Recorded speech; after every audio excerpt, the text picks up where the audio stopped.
What's going on, guys? Today I'm going to be doing my week 3 preview and prediction. We're going to take a look at 5 games, and I'm going to go one by one, predict the winner and how it's going to go. Starting off with a Friday night game, one of just 2 ranked matchups this week, and this is going to be between Arizona and Kansas State. And honestly, neither team has looked great so far. Arizona started week 1, just went crazy with McMillan, a great offense performance, but the defense struggled. And then in week 2, the offense struggled. So they've yet to put together a complete game on both sides of the ball, but they do have Fafita, they do have McMillan. It's going to be a dangerous offense.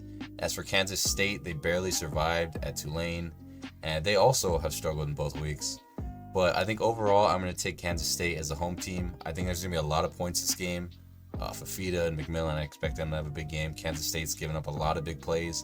But overall, I think Kansas State will win the line of scrimmage. I think Johnson's going to use his legs a lot, and I think they'll come up with the big plays at home to barely pull out a win in Arizona, and was hopefully a thriller.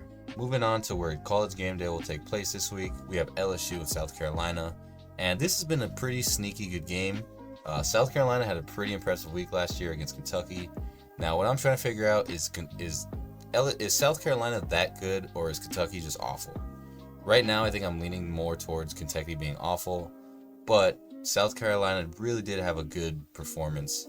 I think the strength of the team is that D-line, but the problem is they're going to be running into an incredible offensive line of LSU that has a couple of NFL players, even first-round picks, and LSU has a great passing attack.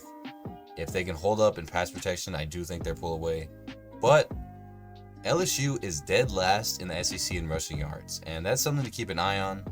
If they can't run the ball, it's going to be trouble. And, that place in South Carolina is going to be rocking.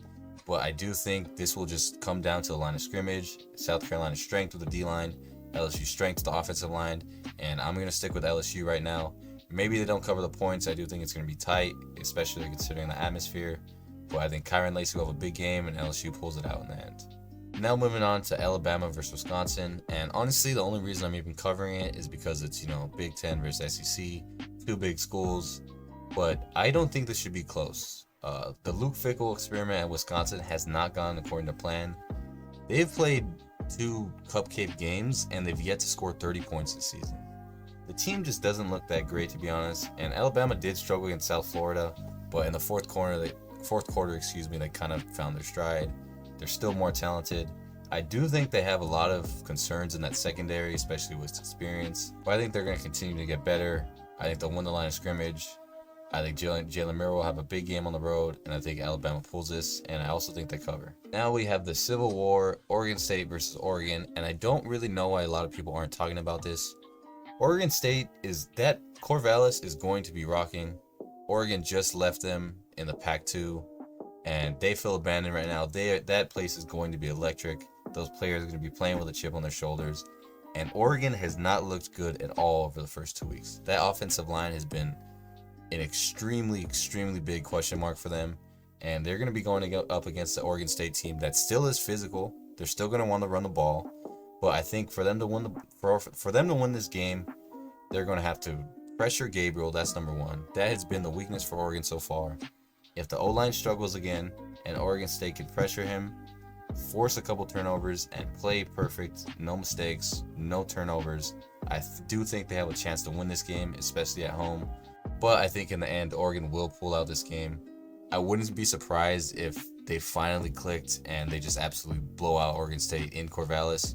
But one thing to keep in mind, the home team has won 8 of the last 9 games in this matchup. Oregon State's going to have a chip on their shoulder. It might be a tough one for Oregon, but I'm gonna stick with Oregon. I think they'll pull this one out. All right, now we have a pretty sneaky ranked matchup here, because I don't think a lot of people know that Boston College is ranked.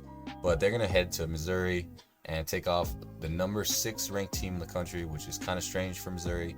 But they haven't allowed a point this year. Missouri's defense has been elite so far. And yes, I know they've played a couple of cupcakes, but still 0 points is 0 points. They have maybe the best receiver in Luther Burden. They have a veteran quarterback in Brady Cook, who I think is pretty good.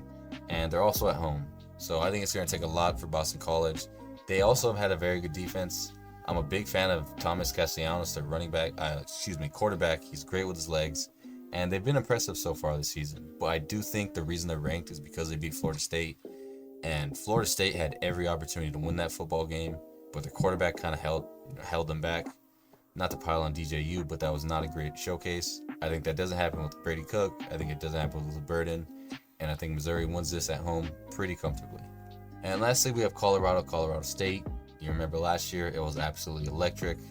Colorado just got embarrassed last year against their rival. It's going to be another heated game. And I really don't know what to think because they look like the same team as last year. But, last year they did win this game. For Colorado State, the main goal has to be to disrupt Shadur Sanders. I don't remember the last time Shadur has gotten good protection. So if you're Colorado State, the number one thing is rush the passer, create turnovers, and plan for Travis Hunter. They have two superstars. Plan to take those two guys away, and you really do have a shot at this. But Colorado State doesn't have enough talent. I'm going to trust Trav to go off for 115 plus yards. I trust Shadur to have a big game. And maybe this is a game where Colorado can switch up their offensive plan because they desperately need it. But I think those two guys carry them to a victory. But anyways, that's going to do it for my predictions this week. I hope you enjoyed watching, and I'll see you all next time.